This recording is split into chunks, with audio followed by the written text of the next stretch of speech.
Standing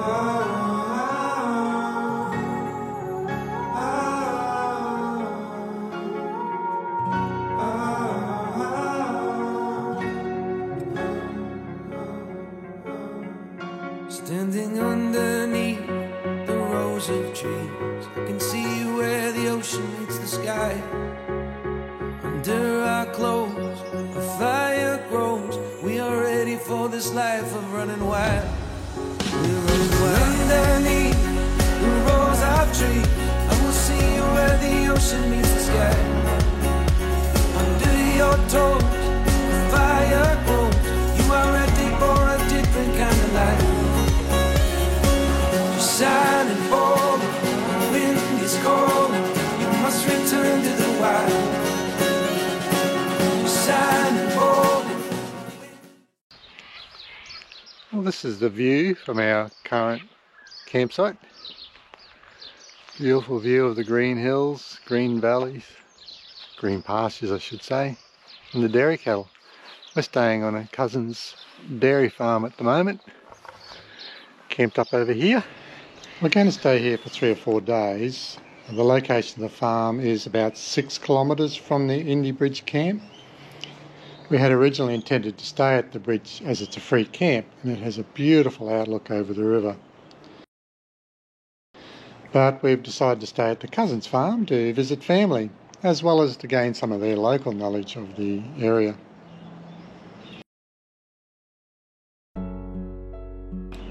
While at the farm, we were treated to seeing some deer come down from the hills into the farm area to graze, and I was lucky enough to get the drone up for a look.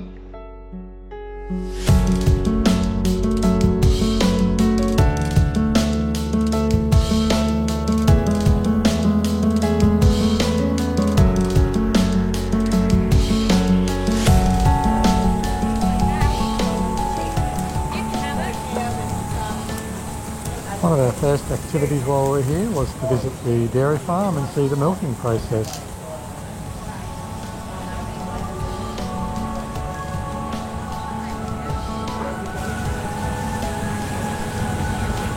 After you, mate, I'll just... Oh, look at that! Okay, that's what we don't want.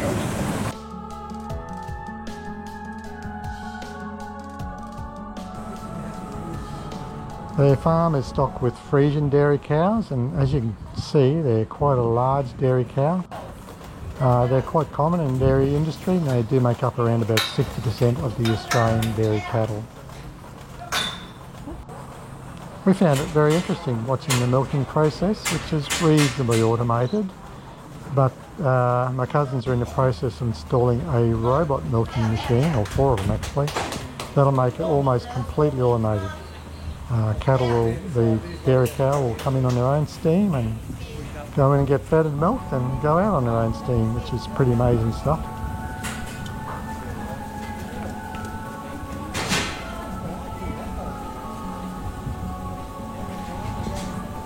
Look at the size of those udders. The cows are milked twice daily and produce on average about 30 litres each per day. But it is possible in peak conditions for a cow to produce 60 litres of milk in a day.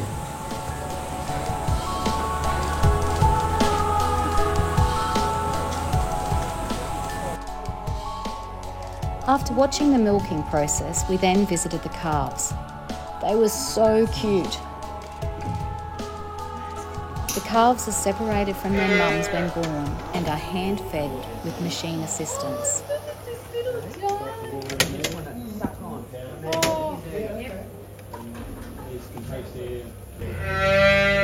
Hello, beautiful. Hello. This little one is quite energetic and is thoroughly enjoying life. Look how fresh that is. Yeah.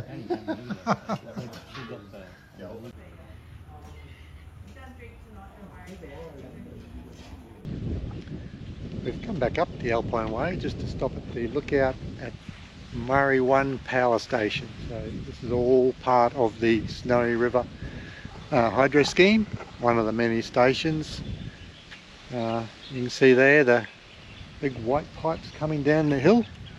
3 huge pipes coming down the hill here into Murray 1 power station. And you won't be able to see it on the GoPro, but there's multiple glass windows there. You can see multiple jet or turbines there, which will be getting turned by the power of the water.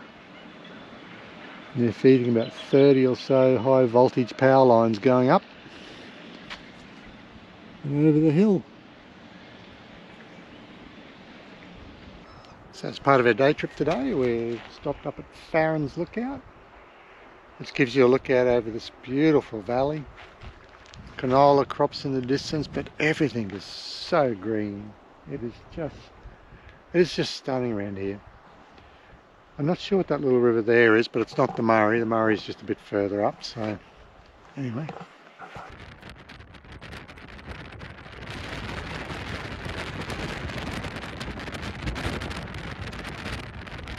It's not every day you get to drive towards snow-capped mountains.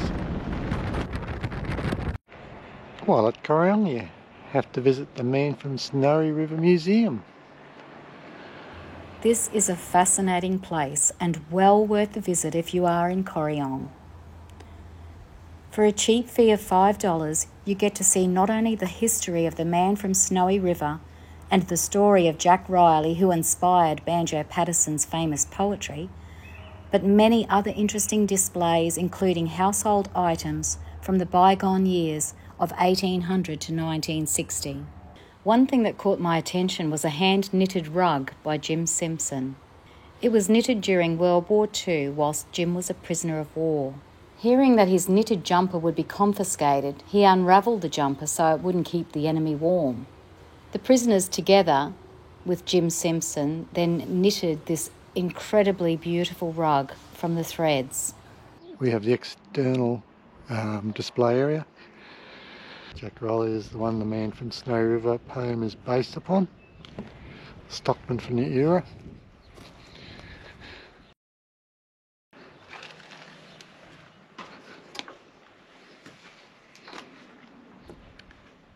Bit different from today's 4-bedroom houses, isn't it? There's just not much to it. Kitchen, dining room and bedroom is one room.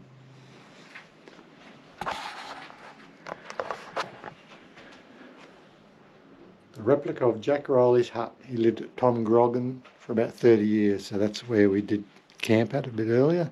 Interesting the way that the timber's used for the roof trusses and split for shingles. And the Jarvis homestead, which was moved here from its original site back in 1983. It's a bit more substantial than John Riley's hut, or Jack Riley's hut, that's for sure. And in the back corner is a display of timber cutting implements, circular saws, cleavers,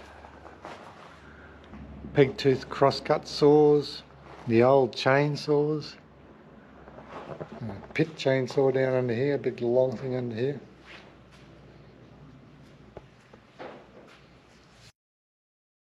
We left our short Victorian stay and then back onto the Kosciuszko Park area, heading north.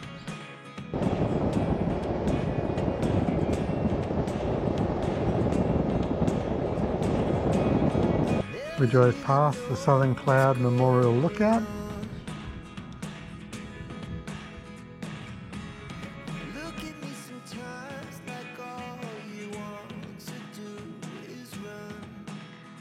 Travelling further north, we then turned off along Elliott Way.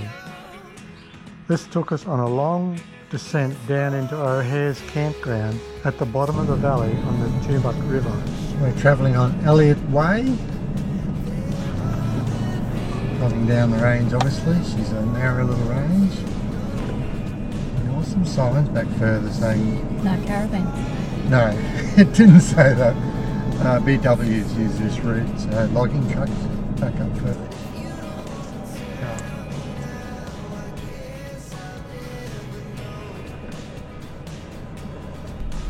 This drive had only just recently been opened as it had been closed from early in the year due to significant landslips.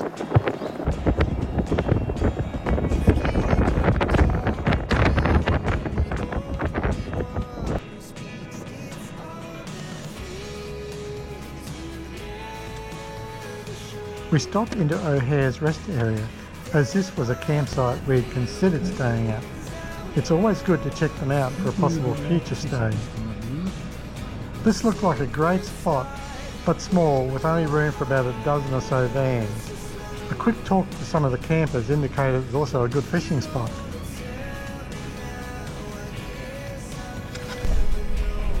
We then headed back up the range.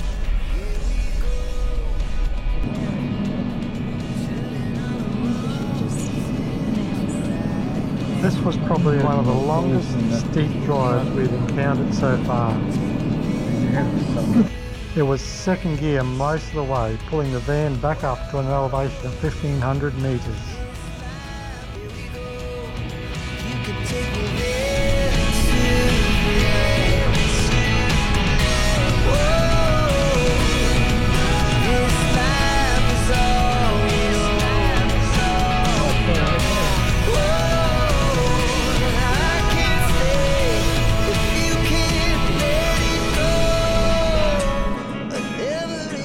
Damage from the 2019-20 bushfires was still plainly visible along this drive.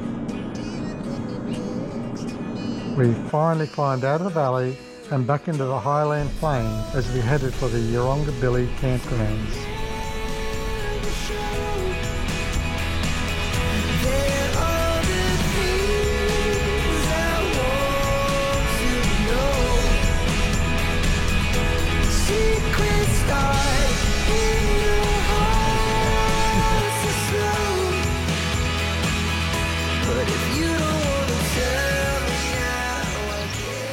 We've arrived at our next campsite, which is Yerongabilly Village Campsite. Obviously in Yerongabilly. Pull up here right beside a little creek. It's a nice little spot. Grassy area.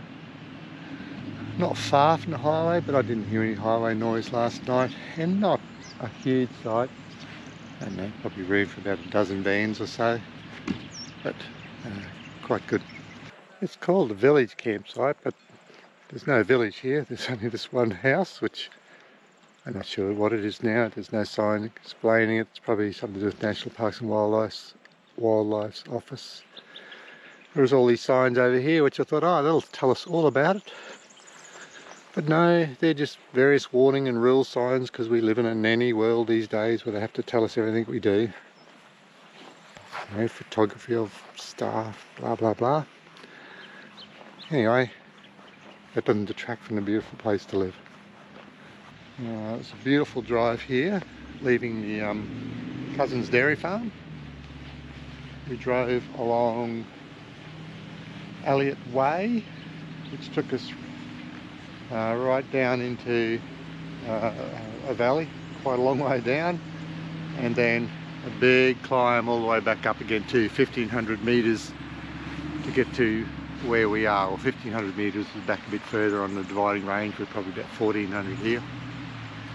They have trucks on there as well, so it's obviously wide enough for caravans and trucks to get past each other. And there was the one truck we could hear calling at the call signs, but he went past us while we pulled into O'Hare's campsite to have a look at that.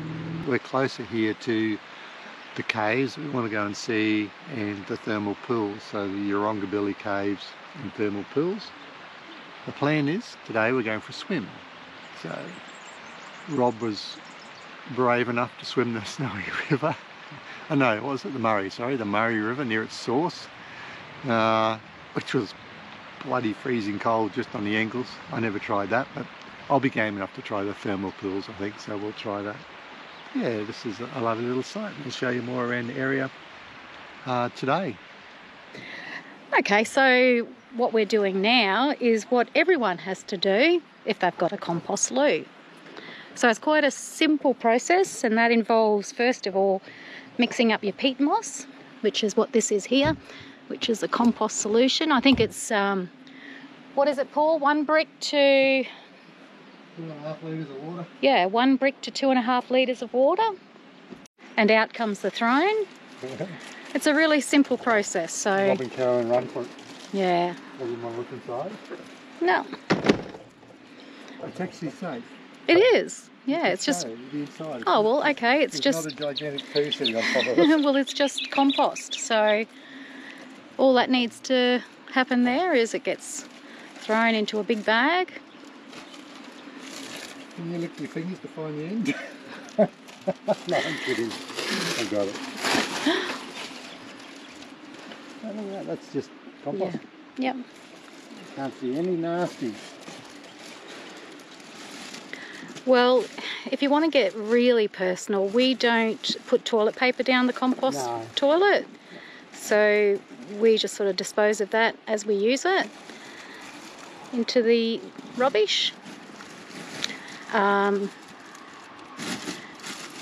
number 2s, we usually just pop the toilet paper into a brown paper bag, and that goes in the rubbish bin. It all gets burned up in the end, doesn't it? Yeah.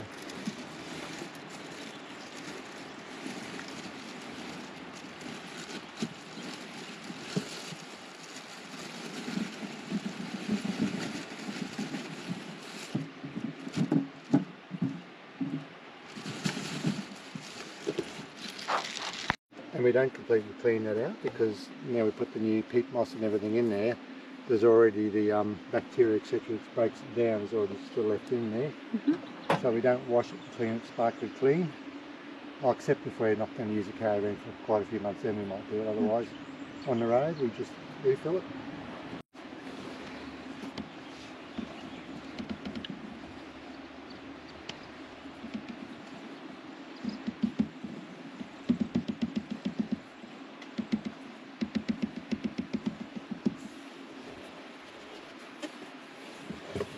So might have too much. Yeah, that looks like it might be a bit too much. Yeah, it is a bit too much. You say level with the turner, but I've always done it just slightly under the turner. It's actually level with it. The agitator now. Done. That's all there is to it. Back And away. that took all in all under 10 minutes. Yeah, 10 minutes now. Hot. So disposing of the compost, you can either just throw it in the bin, which is what we're going to do, and that's perfectly safe and fine, or you can bury it without the plastic bag, obviously, and I've done that as well.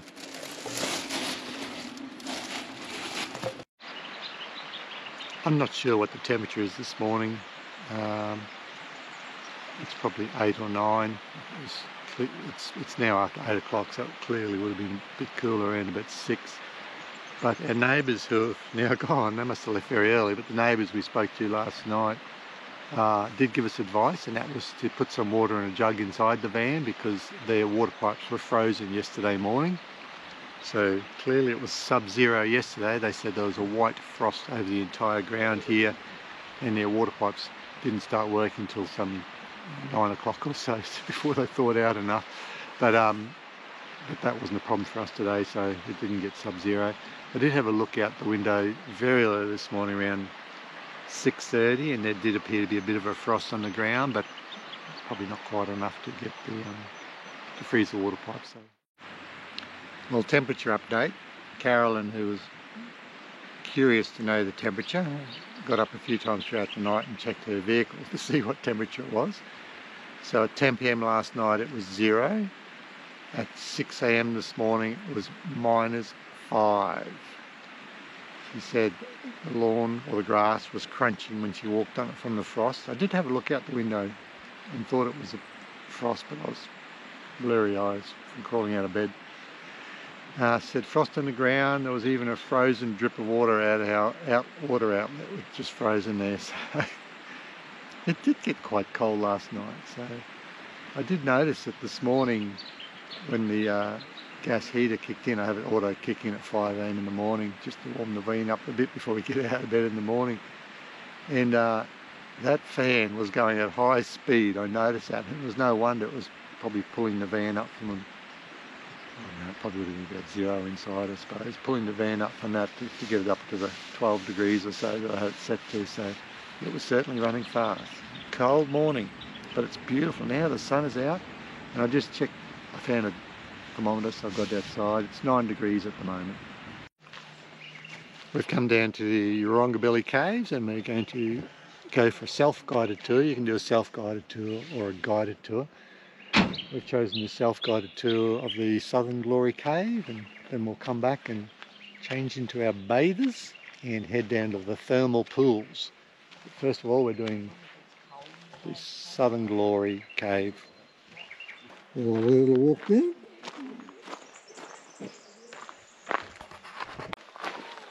It's a lovely little walk around here.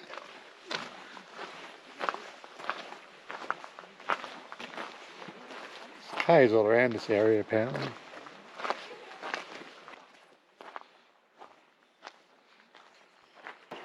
And here we go, the entrance to the North and South Glory Caves. So this is entrance to the caves. They're a massive big entranceway here into the limestone caves. So the hint is, put some bloody good cold weather clothing on, because it's a feel the coolness coming out of this cave already.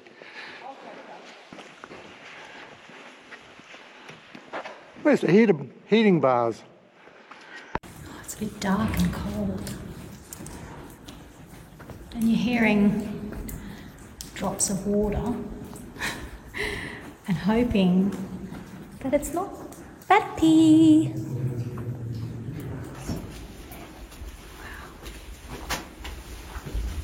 The road. Obviously saving power at the moment. Guys, turn around, say hi. Hi. Hi. And now the South Glory Cave.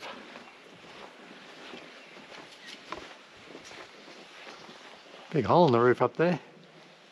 Like a sinkhole, collapsed. Cool, but pleasant.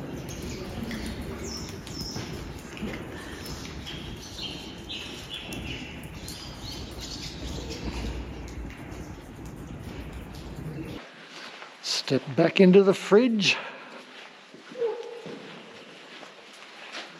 And a little fairy mutton. I just got stalagmitis. Oh, put my glove on. Cool in here.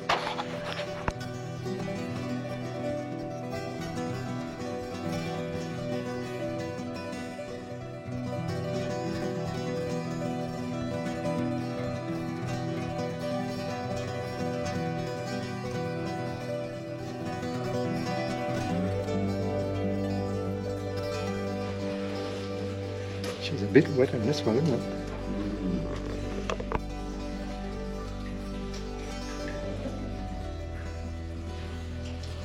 All the dripping water.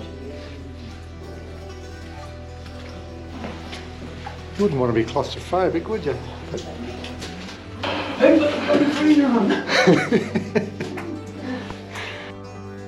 Oh, that wind coming through there is seriously cold.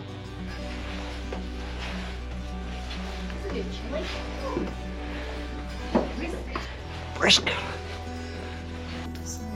What about Rob? You can talk to him. He picks it up with more of his strong torch. No, but it just lays it out, yeah.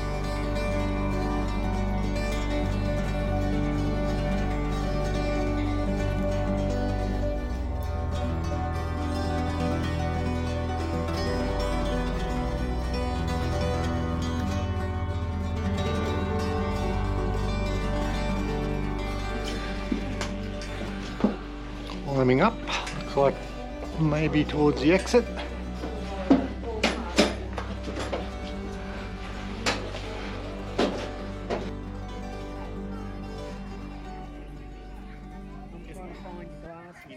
We just had a lovely picnic lunch at the Urungabelly Thermal Pools after we left the Southern Glory Cave.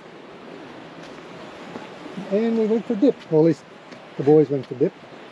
I The girls- stayed out of the water. The girls stayed out. Oh, it was very nice. Really clean water, clear water. Not terribly warm. It's apparently supposed to be 27. I doubt that. Felt more like 22, 23. But anyway, it was a nice dip. So now we have the 400 metre climb back up. Looking forward to that.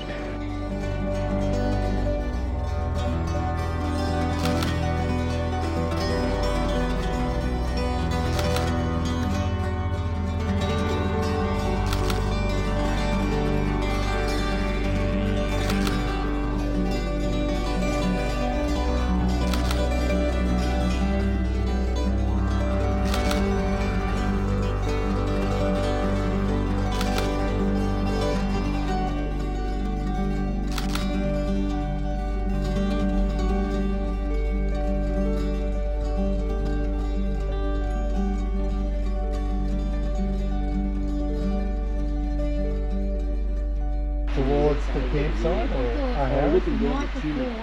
oh yeah. Oh, I know. I'm going to get hot tonight. Yeah. Here we go. The cook's cooking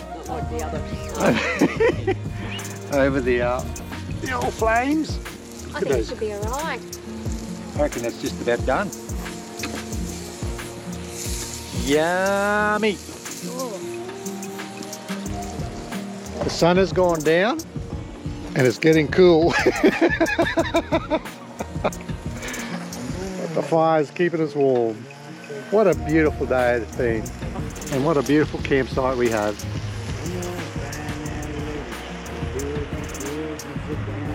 It's a bit busy over that corner. Got the thermometer out. Probably can't see it on there. 10 degrees.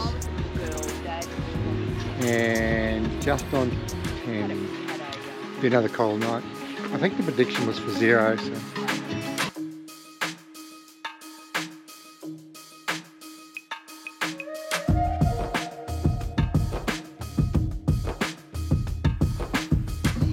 Just coming from outside. It's 4 degrees now, and it's only 7:30. Almost looks like snow on the ground looking through the camera lens, but it's actually frost, not snow. You can hear the crunch when I walk.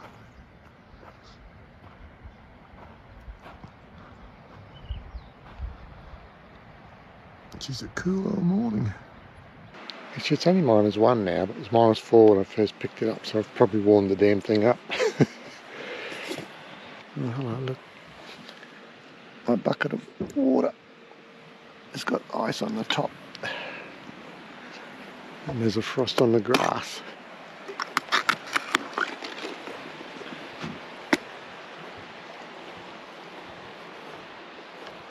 Hello.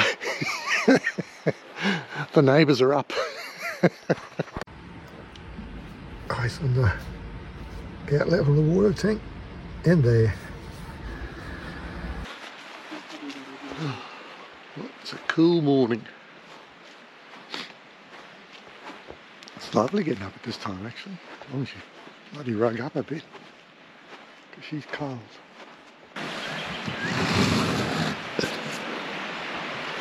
Well, we've just climbed down a range out of the Kosciuszko National Park, the northern end, so we've finished our 10 days or whatever it was in the Kosciuszko National Park. Hope you guys... It's pretty spectacular. Oh look, absolutely loved it. Yeah. We spent the first few days up the southern side of Kosciuszko, saw Thredbo and Perisher, and then we went down to the Corryong Valley, which is just outside of the Kosciuszko National Park. Got to see snow. It was really good.